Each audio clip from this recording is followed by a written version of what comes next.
morning, beautiful people on the internet. Hello. To be an absolute great driver in Formula 1, you first and foremost need consistency. Consistency at the top of the field, because there are many types of consistencies. There's consistencies of finishing last every single race.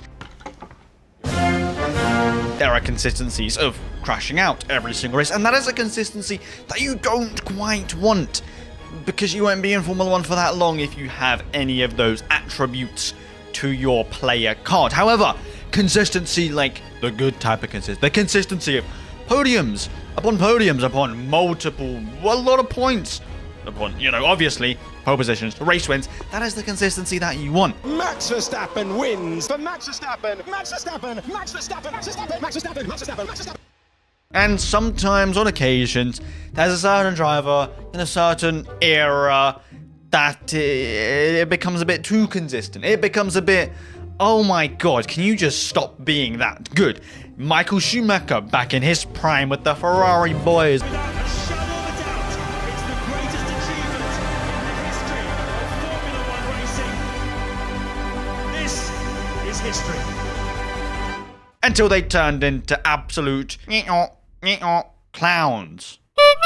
It happened with Sebastian Vettel in the Red Bull days, not the Ferrari days, because they were kind of disastrous. But the Red Bull days where everybody was booing him, like, boo, not as in like, you're a bad driver, but like, we don't want to see you win anymore. 9 wins in a row, getting a tad boring. And the same thing happened with Lewis Hamilton. That English anthem, I've heard it one too many times. And now most recently, Max Verstappen, who, yet again, he wins every single race, and the Dutch anthem is like the intro to the Friends show. You hear it every single time. Okay, Friends, that no. Yeah, that thing. Every time you watch Friends, you hear it. Every time you watch Formula 1, one way or another, you're gonna be hearing the Dutch anthem. It just happens. Get over it. Hey, psst. Hey, like and subscribe. Please. I love you. Please. A lot of people call certain drivers lucky. Michael Schumacher had a great car for that long. Vettel, great car for 4 straight years. Lewis Hamilton, great car for 8 straight years. Max Verstappen, look at his car, the most dominant car of all time. However, there is only one driver who can win the Drivers' Championship. And there's 2 drivers in a team which have equal cars. So one driver is obviously better than the other. Sometimes my genius is... it's almost frightening. So it isn't just the car, right? Surely some skill has to attribute to that championship as well.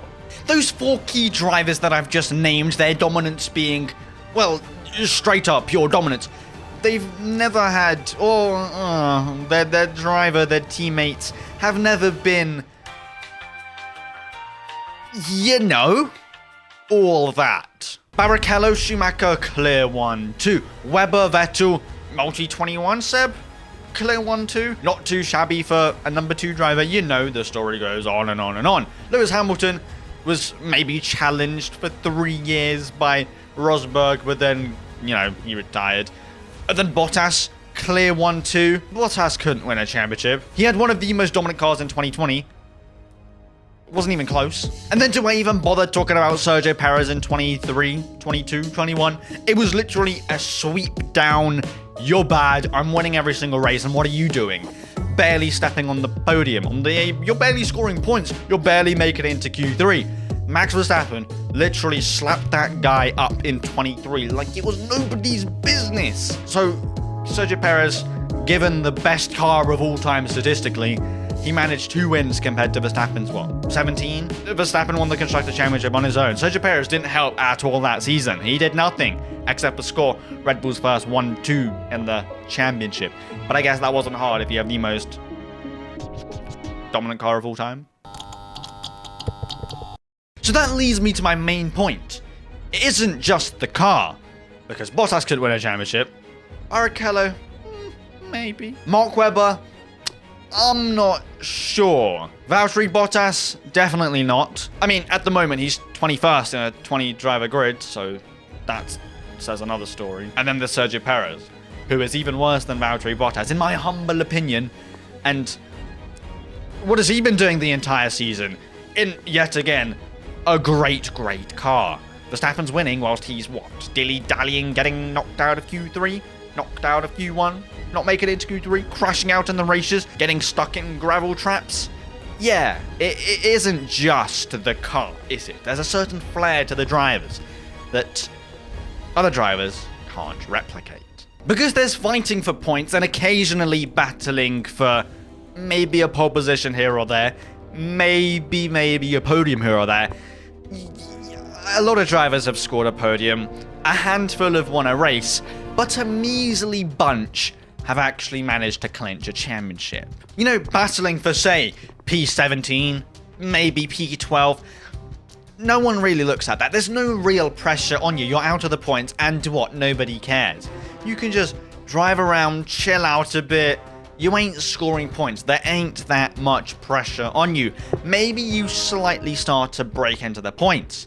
P10. Oh, I don't want to finish P11. I want to finish P10. But at the end of the day, it's 1 point. Is that going to make the world of a difference? No, of course it isn't. So you ain't going to push that hard for P10. You might push harder for P10 than you would for P11 or P12, but still, it's a singular point. I guess pushing for more points, pushing for podiums, yeah, sure, you're doing that, but then you're forgetting that the people around you who are also pushing for podiums, they're at the similar pace skill level. However, the drivers who are pushing for race wins, they're in a different league, and once you reach that threshold of your car is good enough to get into that top league, that's when we see the real pace of certain drivers flourish and greet our eyes, and we can see whether they're all that or not all that. For an example, in 2022, we had a slightly faked championship battle between Charles Leclerc and Max Verstappen. Oh, Charles Leclerc, low-key cooking in the first couple races. Verstappen, season over. Let's just go next season. I don't want to do this anymore. I've retired so many times. What's the real point? Okay, Charles Leclerc was leading the standings for the first couple races, but then his car started to fall off, and I can't lie, he started to fall off as well. The consistency wasn't really there. He wasn't up for the challenge, and that's where we got to see, yet again, the Max Verstappen brilliance. Not crumbling under pressure, but keeping his head low in the car, so like in go-karting, you can go faster, you know. But staying calm and composed to whatever calm and composed means to Max Verstappen, whether that be just screaming at Jean-Pierre Lambiase or just winning races. That's calm and composed for him. Leclerc might have peaked for a couple races, getting a couple wins during that season, but then the squabble started to come into play. And there was many others. Monaco, the team also messing up. And then he won a race in Austria. We thought he was back, but then it got crumbling down yet again. Mistakes upon the team not being ready, upon a lot of real shenanigans. Leclerc had a car to win the championship. He had the car to extend the championship lead as far as he could, just like Jenson Button did at the start of 2009. He had the chance to do that at the start of 2022, but he didn't. He had a better car than Red Bull, better car than Verstappen in 2022, and Verstappen took that championship like it was a free piece of cake out the fridge because someone's left it there and you're home alone. And you just take it. It was free. And I humbly believe that the same thing is currently happening with Lando Norris, a driver who we've seen, you know, can score decent podiums. He's been on the podium a lot, and he's just overall consistent. He doesn't crash out. He doesn't really make huge mistakes that really detriment his position in the standings. There might be iffies and oofies here and there, a couple crashes, a couple oopsies, but it isn't the same glue that Verstappen has to his car. Lando Norris has had the fastest car for the last, 7, 8 races, and he's had a measly couple podiums and a win. Whereas Max Verstappen, maybe the second fastest car, maybe the third fastest car, and he's still winning the races by a decent stretch to maybe Lando in P2, maybe somebody else in P2. Definitely not Sergio Perez, because he's shit. And that just proves that it isn't just the car. There's no doubt about it that Lando Norris isn't a good, solid, maybe even great driver. But back in the you know, literally a year ago, maybe 2 years ago, we were all thinking, give him a solid car, give him a car that can actually win championships, score wins, and he'll be able to do it easily. He fluffed the chance in 2021. And you know what? He's been fluffing the chances ever since in 2024. It's those high pressure moments that he might not be used to. Scoring a podium, oh well, it's a podium. He has a couple already. They're not as high pressure anymore. He's cool, calm, and composed. But when it comes to race wins, making those split-second decisions of, oh, we can crash out here. Maybe I should back out. Why am I dive bombing so hard? I might crash into him. What is actually happening? It isn't just a car fact. Also, branches out. You couldn't give Logan Sargent that Red Bull 2023 car and expect him to win the championship. It might be difficult for him to get on the podium. It might be difficult for him to win a race. Who knows? But it isn't just the car. It isn't. I guarantee you, give that McLaren at the moment to Verstappen, give it to Lewis Hamilton, and they'll be winning most races. Whereas Lando, somehow one way or another, whether it be his team, his pit stops, his mistakes, the way he's driving, the slight mistakes off the start in battles, it all starts to creep in because Verstappen is gaining, what, 7-8 points in you every single race if he's winning and you're coming P2. The gap could have been so much closer in the last 7 races if he just would have won the races and Verstappen came second. It's that self-explanatory. But if Verstappen always is 1 place higher in a slightly worse car, then you ain't gonna catch up to him in the drivers and you ain't gonna win the championship. He has a championship-worthy car. Leclerc maybe potentially had a championship-worthy car in 2022, but I guess maybe the slight bit of inexperience in higher pressure moments. I guess it wasn't just of the car, because Verstappen extracted everything out the car. If we're taking Sergio Perez as a benchmark for the Red Bull, the car is a shitbox. It is awful.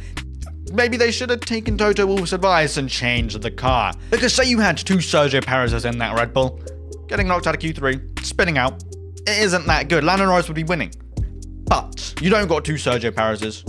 You actually have Max Verstappen, who gelled with that car wow.